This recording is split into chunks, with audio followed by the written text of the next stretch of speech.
तो बच्चों हम स्टार्ट करते हैं एक्सरसाइज 1.2 का क्वेश्चन नंबर 3।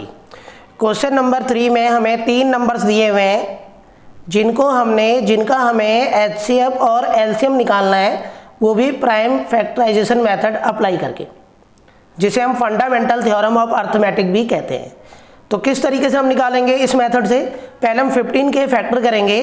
तो हमने इसको 3 से डिवाइड किया, 5 आया, फिर 5 से 5 को डिवाइड किया 1। तो इस तरीके से हमने 15 के प्राइम फैक्टर्स किए। इसी तरीके से हम 75 के भी प्राइम फैक्टर करेंगे। ठीक है, 5 से 3 से डिवाइड किया, 25 आया, फिर 5 से डिवाइड किया हमने, 5 आ गया। तो इस तरीके से हमने 75 के प्राइम फैक्टर्स किए। अब हम क्या करेंगे बच्चों? अब हम 160 के भी प्राइम फैक्टर करेंगे। ठीक है, तो 160 के करेंगे तो हमने इसको 2 से डिवाइड किया, तो ये हमारा 80 आ गया। फिर 2 से डिवाइड किया, 40 आया। इस तरीके से हम इसको 2 से डिवाइड करते जाएंगे। ठीक है, अब इसके बाद लास्ट में 5 से डिवाइड कर देंगे। तो इसके प्राइम फैक्टर्स में अगर हम देखें 160 के, तो 2 जो है यहाँ 5 टाइम्स है। ठीक है, तो यहाँ पे 2 जो है कितनी बार आ गया? 5 टाइम्स, और 5 जो है वो एक ही बार है। तो सबसे पहला काम है कि आप तीनों जो नंबर्स हैं उनके प्राइम फैक्टर्स करोगे, तीनों के। अब हम क्या करेंगे? जो प्राइम फैक्टर हमने किए हैं उनको हम उनकी पावर लिखकर इस तरीके से लिख देंगे। ठीक है, तो 3 की पावर 1 को हम ओनली 3 भी लिख सकते हैं, और 5 की पावर 1 को केवल हम 5 लिख सकते हैं। अब हम क्या करेंगे बच्चों? जो एचसीएफ हमें निकालना है, तो तीनों में कॉमन क्या है? तीनों में कॉमन जो प्राइम नंबर है वो 5 है। तो एचसीएफ का जो तरीका है निकालने का प्राइम फैक्टराइजेशन मेथड में, वो ये है कि जो सब में कॉमन हो। तो तीनों नंबर्स का जो प्राइम फैक्टर है वो कॉमन 5 है, जिसमें सबसे कम पावर आपको लेनी है। तो इसमें सबसे कम पावर किसकी है? 5 की पावर 1 सबसे कम है, तो वो एचसीएफ है। अब बच्चों एलसीएम कैसे निकालेंगे हम लोग? एलसीएम निकालेंगे, एलसीएम में हम क्या करेंगे कि हर किसी प्राइम नंबर को एक एक बार लिखेंगे जो सबसे बड़ी पावर है। जैसे हम 3 देखें, तो यहाँ पे 3 जो है 3 की पावर 1 भी है, 3 की पावर 1 भी है, तो सबसे बड़ी पावर 3 की पावर 1 ही है। और ऐसे ही जो है 2 की पावर 5 है, तो सबसे बड़ी पावर यही है। फिर 5 की पावर 2 भी है, 5 की पावर 1 भी है, फिर जो सबसे बड़ी पावर है। तो एलसीएम में जो सबसे बड़ी पावर है उस प्राइम नंबर को आपको लिखना है। जैसे हमने 2 एक ही बार है, तो सबसे बड़ी पावर वही है, लेकिन 5 देखो 3 बार है, तो 3 में से हमें एक ही बार लिखना है जो सबसे बड़ी पावर है। ऐसे 3 2 बार है, तो 2 बार है तो हमें एक ही बार लिखना है जो सबसे बड़ी पावर है। अब इनको सॉल्व करेंगे तो हमारा ये 2 की पावर 5 32 हो जाएगा, 3 की पावर 1 3, और 5 की स्क्वायर हो जाएगा 25। इनको आपस में मल्टीप्लाई करेंगे बच्चों, तो ये आ जाएगा 2400। इसी तरीके से बच्चों हम क्वेश्चन नंबर 4 देखते हैं। तो अगर हम क्वेश्चन नंबर 4 को ध्यान से देखें, तो क्वेश्चन नंबर 4 में हमें 2 नंबर दिए हुए हैं। एक नंबर है 306 और दूसरा नंबर है 657। ये 2 नंबर ए और बी हैं। इनका एचसीएफ हमें दिया हुआ है। थोड़ा वर्डिंग पे ध्यान देना है, कंफ्यूज नहीं होना। इसमें लिखा है गिवन दैट एचसीएफ, इन 2 नंबरों का एचसीएफ हमें दिया है। फिर इन्हीं 2 नंबर का एलसीएम हमें निकालना है।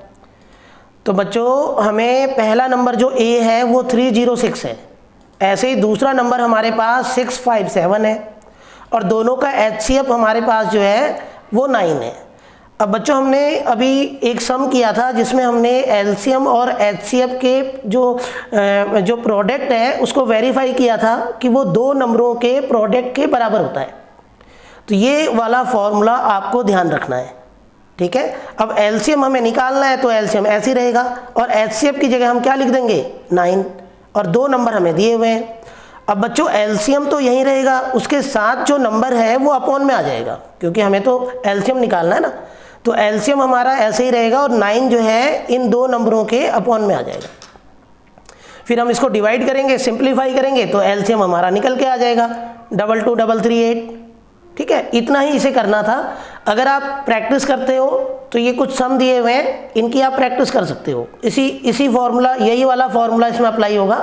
ठीक है, अब ये जो पूरा फॉर्मूला है इसमें अगर एक कोई भी मिसिंग है, जैसे पहला क्वेश्चन देखते हैं हम लोग, इसमें हमें वही एलसीएम निकालना है तो इसी तरीके से निकलेगा। दूसरा अगर हम देखें तो दो नंबर्स हैं, उनका एचसीएफ दिया है और उनका जो प्रोडक्ट है वो भी दिया हुआ है, मतलब a इंटू बी भी दिया हुआ है, तब भी एलसीएम निकल जाएगा। ठीक है, इस तरीके से तीसरा सम है। तो आप ये तीनों ट्राई कर सकते हो यही वाला फॉर्मूला अप्लाई करके। अब बच्चों हम देखते हैं इसका क्वेश्चन नंबर 5। क्वेश्चन नंबर 5 में हमें क्या करना है कि हमें चेक करना है कि 6 की पावर n, n का मतलब है नेचुरल नंबर। ठीक है, नेचुरल नंबर 1 से स्टार्ट होते हैं, तो 6 की पावर 1 है, 2 है, 3 है, कोई भी हो।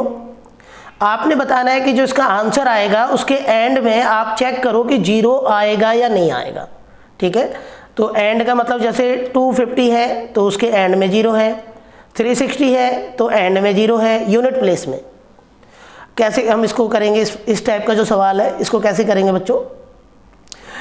बच्चों एक चीज़ ध्यान रखना कि कोई भी नंबर उसके एंड में 0 तभी आता है जब वो 10 से डिवाइड हो। जैसे 260 है तो 260 के एंड में 0 आ रहा है तो इसका मतलब ये 10 से डिवाइड हो जाएगा। ऐसे ही 390 है तो 390 में भी एंड में 0 आ रहा है तो ये भी 10 से डिवाइड हो जाएगा। ठीक है, एक 0 से एक 0 कैंसिल हो जाएगी। तो कोई भी नंबर अगर उसके एंड में 0 है तो वो 10 से डिवाइड होगा। ठीक है, और 10 के अगर आप प्राइम फैक्टर करोगे तो वो निकल के आएंगे 2 इंटू 5। अगर आप 10 के फैक्टर्स करते हो तो वो क्या निकल के आते हैं 10 इंटू 5। तो अब लिखने का तरीका कैसे बच्चों, जो एक नंबर है उसके एंड में विद द डिजिट 0, उसके एंड में 0 तभी आता है जब इट शुड बी डिविजिबल, जब ये किससे डिवाइड हो 10 से। जो बात मैंने आपको बताई थी वो लिखना है। अब इसके मतलब दूसरे शब्दों में हम कह सकते हैं कि इसका जो डिविजिबल है ये 2 और मतलब वो संख्या 2 से भी डिवाइड हो और 5 से भी डिवाइड हो, दोनों से डिवाइड हो। ठीक है, अब अगर हम यहाँ पे देखें तो अगर हम प्राइम फैक्टराइजेशन करें 6 की पावर n है तो 6 के अगर आप प्राइम फैक्टराइज करोगे तो 2 इंटू 3, 2 इंटू 3 का मतलब है कि ये जो 6 है ये 2 से डिवाइड होगा, बट इसमें 5 तो है ही नहीं। तो किसी भी नंबर के प्राइम फैक्टराइज में 2 एंड 5 दोनों होने चाहिए। अब ये 6 की पावर n है तो इसका मतलब 6 के अगर आप प्राइम फैक्टर्स करोगे तो वो 2 इंटू 3 निकल के आएंगे। तो 2 इंटू 3 जो है 2 से डिवाइड हो रहा है, तो इसका मतलब ये जो है इसके एंड में 0 नहीं आ सकता क्योंकि 5 इसके प्राइम फैक्टराइजेशन में नहीं है। तो किसी भी नंबर का अगर आपको चेक करना है कि उसके एंड में 0 आएगा या नहीं आएगा तो उसके प्राइम फैक्टराइज में जो उसका बेस है उसके प्राइम फैक्टराइज में 2 एंड 5 दोनों होने चाहिए, जबकि यहाँ पे ओनली 2 है। ठीक है बेटा, तो इस तरीके से आपने ये 5वां वाला जो सम है वो इस तरीके से करना है और ये वर्डिंग है लिखने की तरीका। ऐसे ही बच्चों हम अगर देखें तो क्वेश्चन नंबर 6 अगर इसका देखें हम लोग तो 6 थोड़ा डिफरेंट टाइप का सवाल और बहुत आसान है। हमें बताना है कि ये दोनों के दोनों नंबर, ठीक है, एक एंड से पहले और एक एंड के बाद, इनको हमें बताना है कि ये कंपोजिट नंबर क्यों हैं, ये कंपोजिट नंबर क्यों हैं ये हमें बताना है। तो सबसे पहले बच्चों आपको डिफरेंस पता होना चाहिए कि प्राइम नंबर और कंपोजिट नंबर में क्या फ़र्क होता है। ठीक है, दोनों नंबर में क्या फ़र्क है। जो प्राइम नंबर होते हैं वो अपने आप से डिवाइड होते हैं या 1 से डिवाइड होते हैं। जैसे 3 है तो 3 से डिवाइड होगा, अपने नंबर से डिवाइड होगा या 1 से डिवाइड होगा। बट जो कंपोजिट नंबर होते हैं वो अपने आप से भी डिवाइड होते हैं, 1 से भी डिवाइड होते हैं और जो अदर नंबर हैं उनसे भी डिवाइड होते हैं। जैसे 9 है तो 9 से भी डिवाइड हो सकता है, 9 1 से भी डिवाइड हो सकता है और 9 जो है 3 से भी डिवाइड हो सकता है। तो ये कंपोजिट नंबर है। तो हमें बताना है कि ये दो नंबर कंपोजिट नंबर क्यों हैं। तो देखते हैं हम लोग पार्ट 1 अगर हम देखें तो पार्ट 1 हमें जो दिया है इसमें 2 टाइप नंबर्स जो है हमेशा 2 टाइप के होते हैं, प्राइम एंड कंपोजिट नंबर।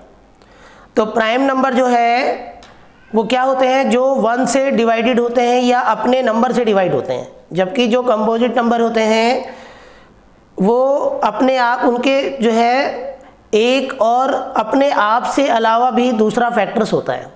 तो अगर हम देखें इसको ऑब्जर्व करें तो यहाँ पे 2 टर्म है हमारे पास। एक टर्म तो हमारा 7 से लेके 13 तक है, ये एक टर्म तो ये है हमारा, और दूसरा टर्म हमारा है 13। ये दो टर्म है हमारे पास।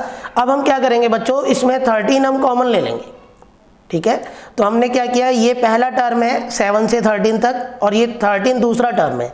इन दोनों में आपने क्या किया, 13 कॉमन ले लिया। तो जैसे ये 13 बाहर आएगा तो ये बचेगा 7 × 11 और ये 13 बाहर आया तो 1। अब हम क्या करेंगे, ब्रैकेट के अंदर जो पूरा दिया है इसको सॉल्व कर लेंगे। तो ये हो जाएगा 13 × 78। तो इसका मतलब बच्चों 78 के भी फैक्टर हो गए। तो इसका मतलब यहाँ पे हमने क्या किया, ये फैक्टर्स हो रहे हैं इसके और इसके फैक्टर्स हो रहे हैं, तो ये कंपोजिट नंबर है। तो इस तरीके से आपने एक्सप्लेन किया कि पहला नंबर कंपोजिट नंबर क्यों है, क्योंकि उसके प्राइम फैक्टर्स हो रहे हैं, ठीक है। ऐसे ही इसका दूसरा पार्ट देखते हैं हम लोग। दूसरा पार्ट अगर हम देखें तो दूसरे पार्ट में हमें एंड के बाद जो दूसरा नंबर लिखा हुआ था, ठीक है, वही लिखेंगे हम लोग। प्राइम नंबर और कंपोजिट नंबर में क्या फ़र्क है, ठीक है। प्राइम नंबर होते हैं जो अपने आप और 1 से डिवाइड होते हैं और कंपोजिट नंबर दूसरे नंबरों से भी डिवाइड होते हैं।